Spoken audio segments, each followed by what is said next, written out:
what let you know that this team wouldn't have consecutive letdowns? I don't know, just having my eyes open for the entirety of the season. It's one thing that I mentioned to the team last night. What's given me confidence is how they've responded to adversity throughout the season.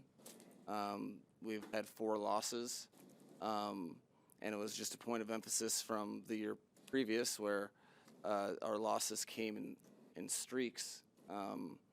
We've had 4 losses. The previous 3 were 1-game losing streaks. So there's a lot of character in the locker room. There's a lot of character just in the organization.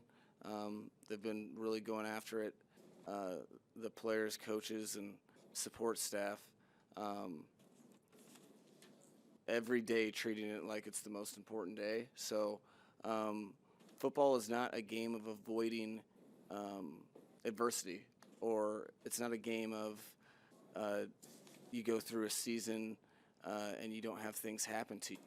It's actually quite the opposite. You need to have things happen to you to grow and be able to handle some of the moments that come in December. So there's a litany of individuals in that locker room and beyond that gave me absolute confidence that they would come and compete today. Mike, you brought a running back with you from San Francisco, Raheem, who his career high going into the season was 8 rushing touchdowns, and now he's breaking all sorts of touchdown records for this club. What are you seeing from him this season? Well, it's the same thing that got him in the position to be on this team. There's a lot of people on the team that have been told they couldn't. And there's certain types of people that really thrive in those type of scenarios. Raheem was told he shouldn't have a NFL career from his first draft day. You go undrafted. That's something that people don't really pay attention to, but that's a heartbreak. Then you're cut from a multitude of teams. That he's one of the strongest-willed people that I've ever been around. And oh, by the way, he's a unique athlete, one that I think second to Tyreek in 16. He's the only other player to ever go 23 miles an hour, and he did it when he was like 28 or 9. So that's a different type of athlete with a different type of mindset, and just very happy for him. And the first thing he said to me after the game was, "Yeah, I know I got a game ball." Sorry, there's a gnat. I got a game. You got a game ball for setting a franchise record for touchdowns, and he immediately came to me and said, every single player on the offense should get one, because he understands that for him to exhibit some of his unique traits, each and every play, people really have to grind for that to happen. I think a lot of our guys totally understand that at this point in the season, which is why you see inspired football. That's really fun to watch. Guys, your defense did some impressive things today. What was the most impressive thing that the defense did today? I think it was, it was really the whole team. We had the whole team. I can't overstate how I don't know. It was a punch to the gut last week, and I think that in a situation where it wasn't because of lack of effort or attention to detail, so to be able to go into a game and have so many different question marks all week, for no one to bat an eye, and for guys to go have fun playing football without the anxiety of what's induced from last week. It takes a special unit of people. I thought the Eli Apple did an awesome job, really jumping in the reins. I thought, Bradley Chubb was phenomenal, obviously, but then, guys like Brandon Jones who had to learn the system during the year as he was recovering from a season injury last year. There's a ton of guys on defense, and then, you have some of your, Christian makes a great play on special teams, and then you have, Jalen Waddle really rise to the occasion when the team absolutely needed it. Collectively, that's what I was impressed with, was the all three phases being unfazed with such a disappointing end to a game that was important to him last week. So you can't do anything about the past, and the future doesn't exist. They really leaned into the day each and every day this week, and I was very, very proud, as proud as I've been of any performance from this team since I've been here.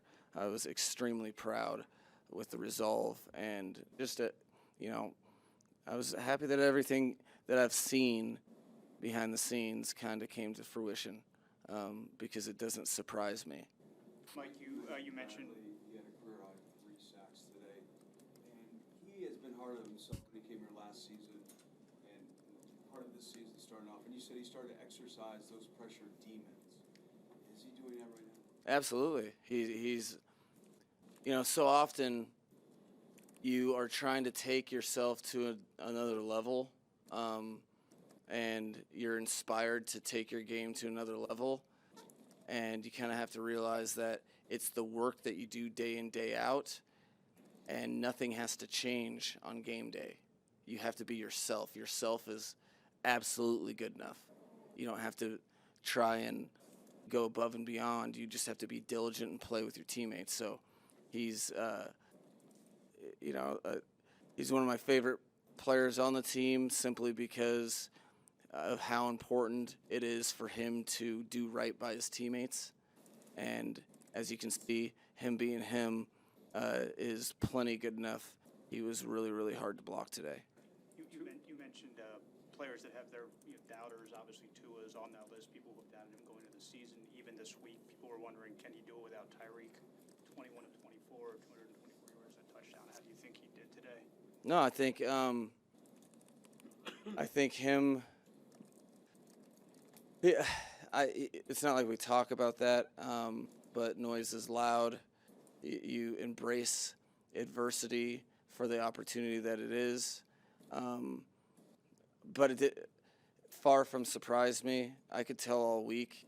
There are certain things that him, in particular, him and Jalen Waddle were doing together that I knew they were going to be able to do some explosive stuff, and he really did a great job playing within the play. There was a couple times that there was a shot down the field.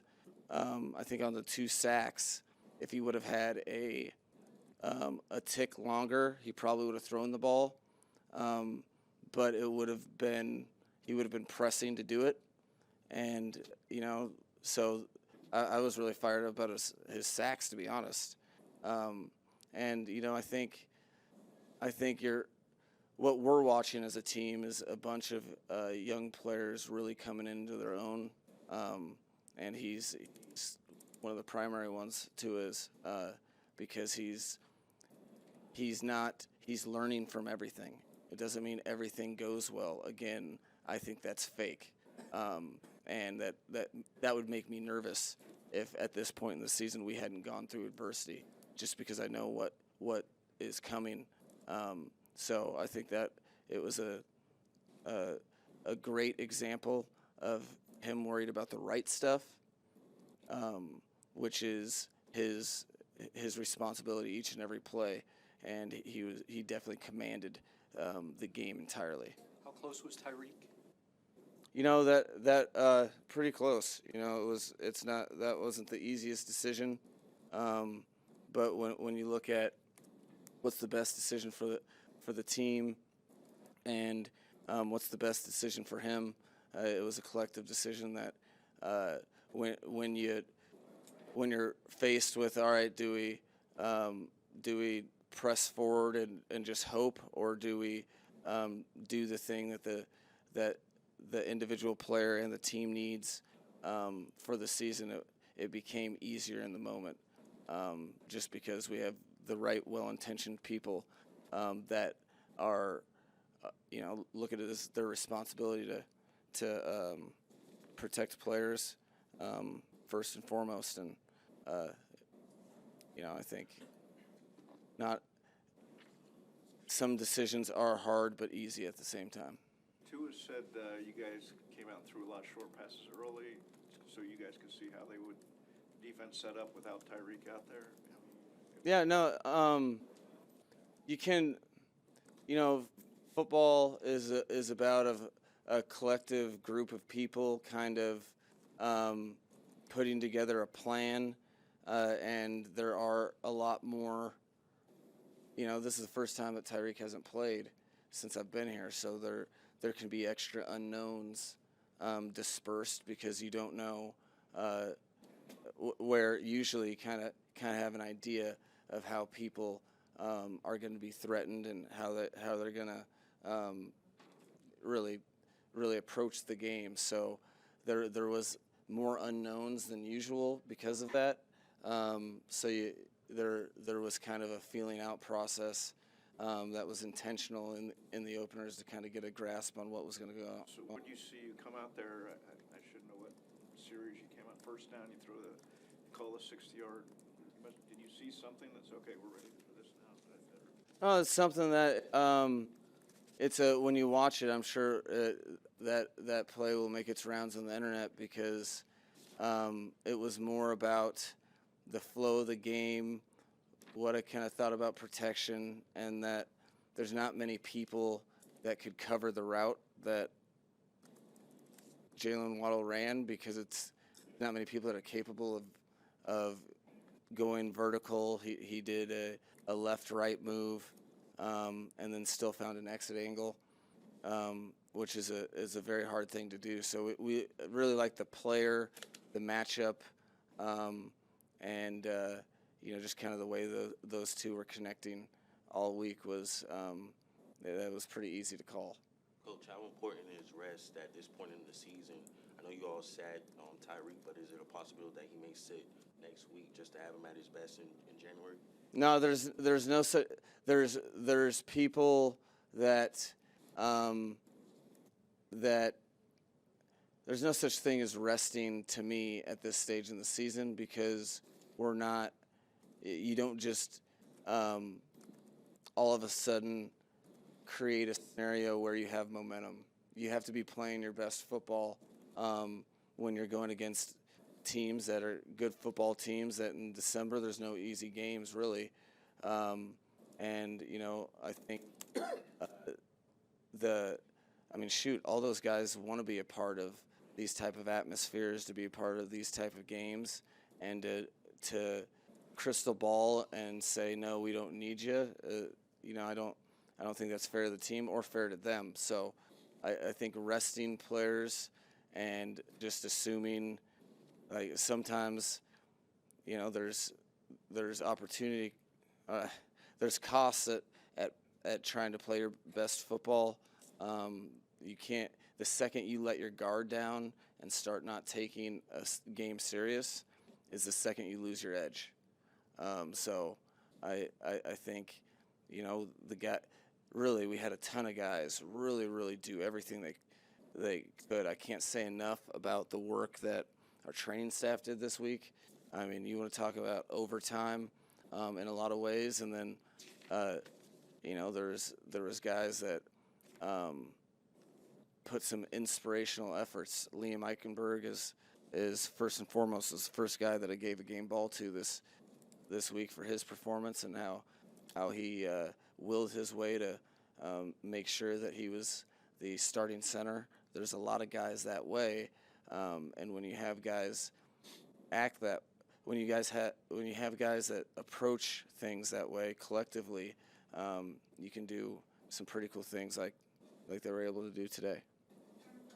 Mike, when you say you saw some things that Tua and Jalen were working on throughout the week, is there anything that you can share specifically, that you saw them doing and you're like, oh, they're done? Well, I've been talking to the team. There was it was probably two. Jalen had probably the best offseason of, if not the best, right there with the top 3 off seasons of any player on our team, and he came into the season with a lot of momentum, or came into training camp with a lot of momentum, and then had just some random injuries that he was dealing with.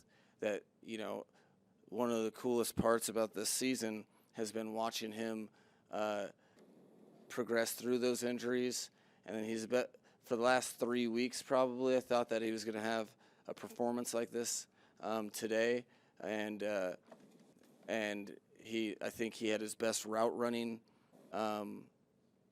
game the week previous against the Titans. So then he just continued that in the week of practice. So there was some stuff that we had up that I knew our quarterback was supremely confident in, because he watches the tape too and has watched the same progression. So when you have players that are very confident, one running the route, one throwing it to them,